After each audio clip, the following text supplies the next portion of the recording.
Hello, my name is Nigel Thorne. I'm from Wales and I have concerns about the Welsh Government's Relationships and Sexuality Education Code. In recent years, there's been a huge rise in the number of young people being referred to GIDS, the Gender Identity Development Service for Children. On a web page titled Advice on Implementing the CAS Review on the NHS England website, it states, in 2021 to 2022, there were over 5,000 referrals into the Gender Identity Development Service, run by the Tavistock and Portman NHS Foundation Trust. This compares to just under 250 referrals in 2011 to 2012. There has been a dramatic change in the case mix of referrals, from predominantly birth-registered males to predominantly birth-registered females, presenting with gender incongruence in early teen years. Additionally, a significant number of children are also presenting with neurodiversity and other mental health needs and risky behaviours, which requires careful consideration and needs to be better understood. In a previous video, I explored how queer theory, promoted by American academic Judith Butler, has influenced the development of the new RSE Code in Wales. The underlying premise of queer theory is that power lies within language, and by forcing and changing the language that is used, perceptions can be changed. Butler believes that there is a heterosexual matrix, a cultural acceptance that to be normal, a boy must be masculine and sexually attracted to girls, and girls must be feminine and sexually attracted to boys. Those who don't fit into this matrix are at risk of being ridiculed. To undermine this matrix, Butler proposes changing our discourse to minimise the significance of biological sex and elevate the significance of an internal gender. This is a social engineering experiment, with Welsh school children being the guinea pigs. The drive at social engineering is evident in the RSE Code, where the only reference to the words male and female in the code and the designing your curriculum page on the Hub website is to define these words as gender identities. It seems that the Welsh Government are encouraging teachers to teach our children that uniquely among biological organisms, in human beings, the words male and female refer to gender identities rather than sex categories. This redefinition of the words male and female is not an aberration. In June 2020, the Welsh Government published the School and Community-Based Counselling Operating Toolkit. The ministerial signatories were Kirsty Williams, the Minister for Education, and Minister for Health and Social Services, Vaughan Gething. Under the heading Non-Binary and Transgender Children and Young People, the toolkit states, not all children experience themselves to be exclusively male or female, boy or girl, either in an embodied sense, an internal sense, or in terms of their social gender, or a combination of these. One would think the Welsh Government would ask why some children do not experience themselves to be exclusively male or female in an embodied sense. The goal of queer theory is to undermine the heterosexual matrix. The objective is to minimise the significance of sex and elevate the significance of gender. The desired outcome is for our young people to see themselves as gendered souls rather than sexed bodies, and in this way undermine the social expectations that people have based on someone's sex. This is not hyperbole. In an industrial tribunal hearing in May 2022, Kieran Medcalf, Stonewall's head of trans inclusion, stated, "Bodies are not inherently male or female. They are just their bodies. The consequence of this is that queer theory has given vulnerable young people a language that enables them to erroneously rationalise feelings of disembodiment. A resource for the use of teachers in the teaching of RSE to secondary school pupils in Wales is available on Hub, the government education website. The resource is called Agenda, and it has been endorsed by Cardiff University, the NSPCC, the former Children's Commissioner for Wales, Welsh Women's Aid, and the Welsh Government. The resource has a section on social media that encourages pupils to use Tumblr, a microblogging site popular with teenage girls in the mid-2010s that spawned a huge range of gender and sexual identities. Two researchers, Shay Woolahan and Hannah Borelli, investigated the role of Tumblr in the popularisation of gender identities. This is an extract from their presentation at the LGB Alliance conference in 2022. The culture war that we are now seeing argued in public life was once argued by teenagers on the internet in the early 2010s.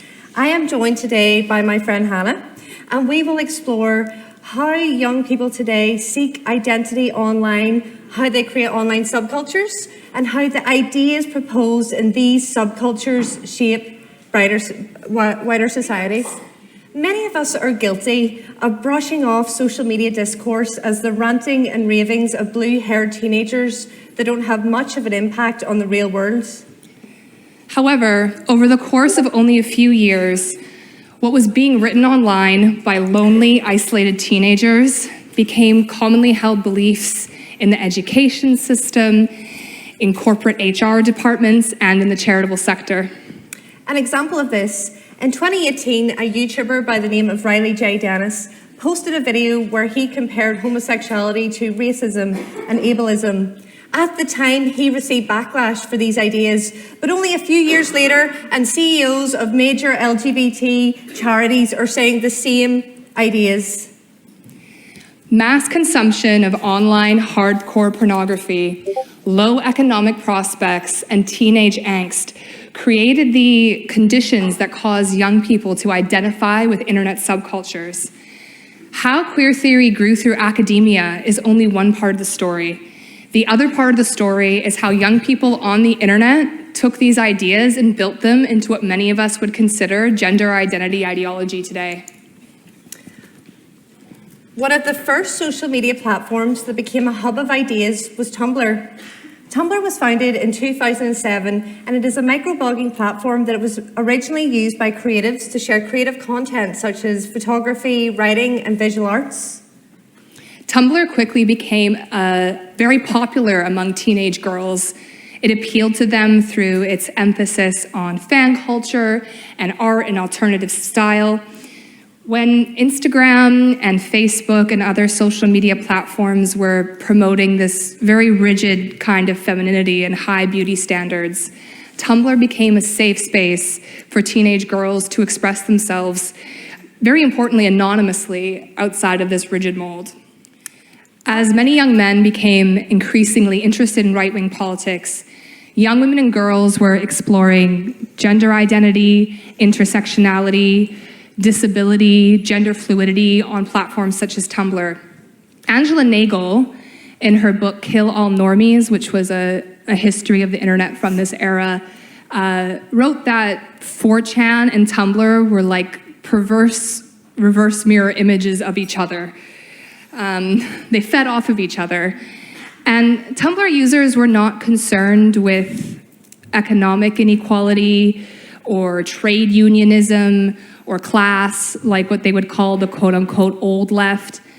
A new left was emerging, one that was concerned with identity, the fluidity of these identities, and how these identities intersected with each other. The most important theme on Tumblr during this era was disembodiment. You have to remember this as we start to go through all of these crazy gender and sexuality labels that came out of Tumblr during this era.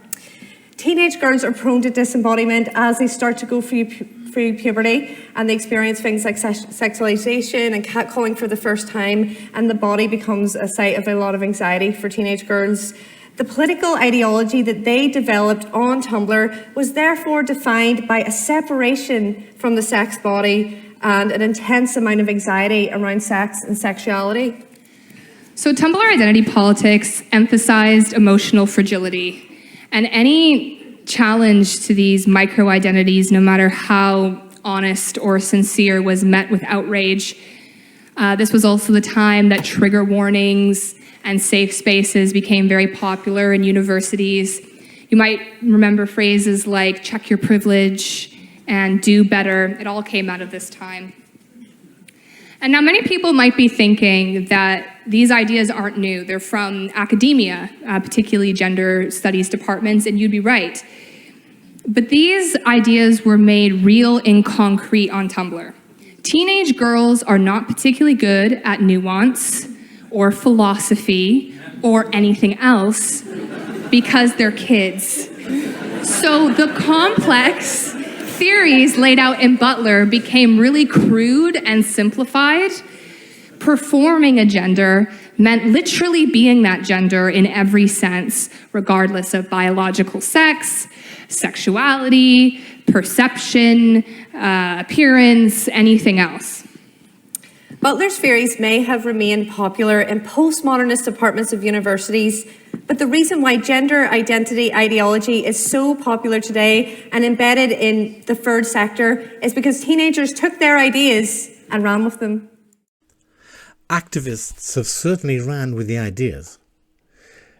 As a presentation to head teachers in Wales explains, it is now mandatory that these TQ+ identities, popularised by teenage girls on Tumblr, be taught to children in Wales as part of an inclusive education.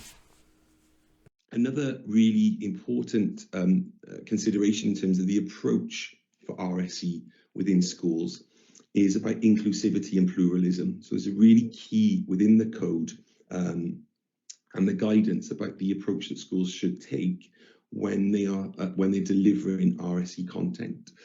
So it has to be in a way that's inclusive, including LGBTQ+ inclusivity, and schools should really reflect on how inclusive its RSE curriculum is, and indeed that opens wider questions about how inclusive your curriculum as a whole is, and may lead you to consider if the resources that you use provide a different range of diverse, inclusive examples of individuals, of identity. The school and community-based counselling operating toolkit continues. A growing number of children and young people identify within a range of gender spectrums, with research indicating the effects of early transition having a positive impact on well-being. This is quite a claim and contrasts starkly with advice given in a consultation document produced by NHS England in October 2022. The current GIDS service specification acknowledges that social transition in pre-pubertal children is a controversial issue, that divergent views are held by health professionals, and that the current evidence base is insufficient to predict the long-term outcomes of complete gender role transition during early childhood. The Interim CAS report has advised that although there are differing views on the benefits versus the harms of early social transition, it is important to acknowledge that it should not be viewed as a neutral act. Dr. Cass has recommended that social transition be viewed as an active intervention because it may have significant effects on the child or young person in terms of their psychological functioning. In line with this advice, the interim service specification sets out more clearly that the clinical approach in regard to pre-pubertal children will reflect evidence that in most cases gender incongruence does not persist into adolescence, and that for adolescents the provision of approaches for social transition should only be considered where the approach is necessary for the alleviation of or prevention of clinically significant distress or significant impairment in social functioning, and the young person is able to fully comprehend the implications of affirming a social transition. Although it is now mandatory that these TQ plus identities be taught in schools as part of an inclusive curriculum, it is not mandatory that the experiences of those who regret transitioning be taught. Helena Lacroix describes her experiences of Tumblr. I started, getting involved in online groups that were very pro social justice, very woke, and very into gender ideology, the gender is a spectrum, very new agey gender stuff. Mm-hmm. Were these Facebook groups or on other kinds of platforms? Tumblr mainly. Tumblr. Yeah. For anyone who doesn't know a lot about Tumblr, it's not as popular now, but back in the day, 2012, 2013, all the way up to 2016 or 17, it was pretty popular. No matter what interest you're in really on Tumblr, anywhere you are in the Tumblr space, it's very, very pro social justice and super duper woke. So yeah, I started getting involved in those communities and just gradually, it was a complicated process, and we can get more into how this happened for a teenage girl. But yeah, I just ended up after the course of a few years identifying as trans. And as soon as I turned 18, I went on testosterone, and I was on testosterone for about 17 months.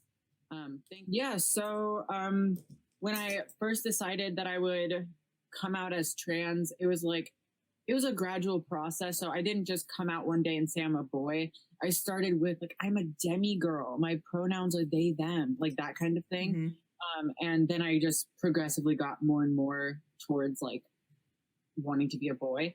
But yeah, every step along the way, every time I would change my pronouns or change my name or something like that, all on Tumblr, people would be very supportive and send me messages being oh, I support you so much. This is amazing that you're doing this and being yourself and finding yourself. So there was a lot of support there. And I also, a big thing on Tumblr is most people who've been on Twitter will also recognize this, but it's when you're talking about an issue, if you're a straight white person, they will tell you that you're not allowed to have an opinion on that issue. Yes. And so that as a teenager, I always felt very self-conscious about that I wouldn't be able to speak my mind on anything. I like to speak my mind. I'm a pretty opinionated person. But yeah, I would always get that response that I can't say what I want to say because I'm a straight white girl. Mm-hmm. But after I came out as trans, that kind of went away. And I now had some credibility and ability to speak on different issues. Yes. So that was, aside from the support, it really felt like I could speak my mind better. In 2018, Brown University School of Public Health Assistant Professor Lisa Littman coined the term rapid onset gender dysphoria in a published article which described parents' accounts of their teenage children suddenly manifesting symptoms of gender dysphoria and self-identifying as transgender simultaneously with other children in their peer group.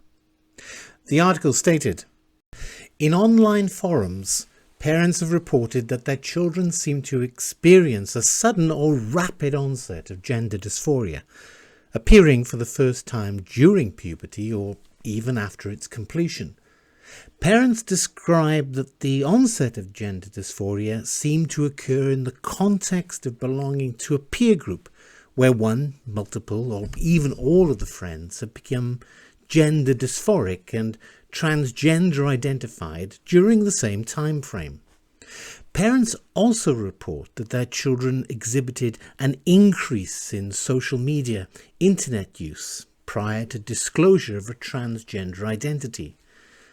Recently, clinicians have reported that post-puberty presentations of gender dysphoria in natal females that appear to be rapid in onset is a phenomenon that they are seeing more and more in their clinics. Academics have raised questions about the role of social media in the development of gender dysphoria. In an online webinar, Dr. Littman described her hypothesis that rapid onset gender dysphoria was related to psychosocial factors and compared two conceptual models for working with young people with gender dysphoria. So, why is this so controversial? And I have to say, I have been thinking long and hard about this topic starting from, let's say, the day after my study was published. So, this is why I think it's controversial. So currently there is a public debate, there is clinical debate, and I believe people are basically arguing from the positions of two conceptual models for gender dysphoria. And so I'm going to talk right now about a developmental model for gender dysphoria and an innate gender identity model, which you might call gender theory, you might call a gender affirmative model. So from a developmental model, gender dysphoria is may develop in the context of different kinds of cognitive, psychological, social, relationship processes. And the context is important because what you would do to help that patient is different. So for example, someone may become gender dysphoric because they are a young boy who is being bullied for liking ballet dancing, or a teenager who is discovering that she is same-sex attracted and having difficulty accepting herself as lesbian. Gender dysphoria might emerge after the trauma of a rape, and gender dysphoria might emerge in the absence of all of those things. And so the context is important because you would not treat somebody who develops gender dysphoria right after being raped the same way as you would somebody who's had gender dysphoria without any issues. So this is really viewed, gender dysphoria, as something that can have multiple causes, multiple treatments. Now, we don't have clear-cut causes, but just, I'm speaking conceptually. So context is important. Psychological issues, if they coexist with gender dysphoria, could possibly be underlying conditions for gender dysphoria. And I'm talking about the developmental model of gender dysphoria. From the developmental perspective, the desistance research is acknowledged within the strengths and limitations of the research. And as you would imagine, approaches really employ a thorough evaluation. So approaches that are consistent with the developmental model are a developmentally informed biopsychosocial approach, a systems approach, an exploratory approach. And these employ thorough evaluation and a judicious use of medical and surgical transition. So in contrast, there is the innate gender identity model. And this is more of a one cause, one treatment belief. So in this model, it's believed that there is an entity called a gender identity that represents a person's true self. And this gender identity may either match or not match one's biological body. And this is the source of gender dysphoria. And the treatment for this is transition. And because this is more simplified, the context is really not important. Psychological issues are thought not to be underlying conditions. And I'm just going to point out that's really more in practice than what's written. So the way it's written is that psychological issues are unlikely to be underlying or so, if you're thinking about psychological issues, the direction of, you can think that gender dysphoria might cause psychological issues, such as from discrimination and poor treatment, or that psychological issues may be completely unrelated, or you can conceptualize psychological issues as underlying. And so in practice, the suggestion of underlying conditions is often met with hostility and calls that that's transphobic. So this is the more extreme version. The desistance research in the innate gender identity model is rejected. And these approaches are approaches that have minimal or even absent evaluation and liberal use of transition. So the informed consent model requires no mental health evaluation before accessing transition. And this is for individuals 18 and and older, and it's popular in the United States right now. And I do need to point out that the gender identity affirmative approach, there are people having a debate within this about what is the role of the evaluation, because recently 3 very prominent members of WPATH have spoken out and saying that they are concerned about the lack of evaluation because there is a trend of clinicians bypassing or considering that the affirmative model means that individuals don't need an evaluation. So, in other words, to say it more succinctly, the priorities for a developmental model are making the correct diagnosis and providing the correct treatment. And from the innate gender identity model, the priority really is quick access to transition. And people in both of these models believe that what they're doing is helping people, but you can understand why there would be a clash of priorities, because the folks from the innate gender identity model will view developmental model as being an unnecessary delay to transition. Transition is believed to be the answer, and delay is seen as harmful. Coming from the developmental model, there is concern that this quick access to transition is failing to diagnose important conditions and providing the wrong treatment to some individuals. So the reason that I believe the developmental model is superior is because there are a lot of outcomes for gender dysphoria and transition. And we know people who have who could be categorized in each of these. And we have research that describes these different outcomes. And so the developmental model accommodates all of these outcomes. Oh, whoops, I'm going to go back. So I just wanted to say, as everybody probably knows, so gender dysphoria may persist, it may desist. Someone may be satisfied with transition. They may only detransition because they are discriminated against, and they might detransition and not regret their transition. But there are people who are dissatisfied with their transitions, who detransition and regret that transition. So moving on, the innate gender identity model, in contrast, only accommodates some of these outcomes. So, so you can see where this information and these individuals and research about these topics challenge this model. And so what I've seen is that there are some behaviors that I think raise some concerns that people might be becoming a little ideological around this topic in this quick transition approach, because typically, you would use data to inform your model and not take the model and take your approach to decide to reject data and people. So, we've seen individuals and groups that deny desisters or really try and discredit detransitioners who regret transition. And we've seen some double standards applied to research. And so personally, I don't think that this approach is compassionate to the people who have these experiences that are not consistent with the affirmative model. And I don't think it's scientific to do so. So in a nutshell, why do I think that my work is so controversial?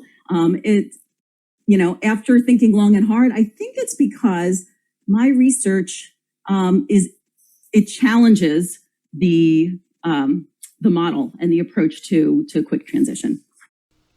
The Welsh Government are firmly wedded to the innate gender identity model. In the Interim CAS report, it stated, "Primary and secondary care staff have told us that they feel under pressure to adopt an unquestioning affirmative approach, and that this is at odds with the standard process of clinical assessment and diagnosis that they have been trained to undertake in all other clinical encounters." In contrast, on a NHS Wales website that is used to train all medical professionals in Wales, it states, Referrals to gender identity services in the UK are increasing, including on behalf of young people under the age of 18. For the most part, this is likely to reflect improved access to information and representation. In 2020, the Department of Education produced guidance for schools in England that stated, "We are aware that topics involving gender and biological sex can be complex and sensitive matters to navigate. You should not reinforce harmful stereotypes, for instance, by suggesting that children might be a different gender based on their personality and interests, or the clothes they prefer to wear. Resources used in teaching about this topic must always be age-appropriate and evidence-based. Materials which suggest that nonconformity to gender stereotypes should be seen as synonymous with having a different gender identity should not be used, and you should not work with external agencies or organisations that produce such material. While teachers should not suggest to a child that their non-compliance with gender stereotypes means that either their personality or their body is wrong and in need of changing, teachers should always seek to treat individual students with sympathy and support. Similar guidance has not been issued for schools in Wales. Indeed, it seems that as the Welsh Government do not believe that social factors play a part in the decision a young person makes to transition, then such guidance is not required. Public Child Protection Wales are challenging the new RSE Code, and a link to their website is included below.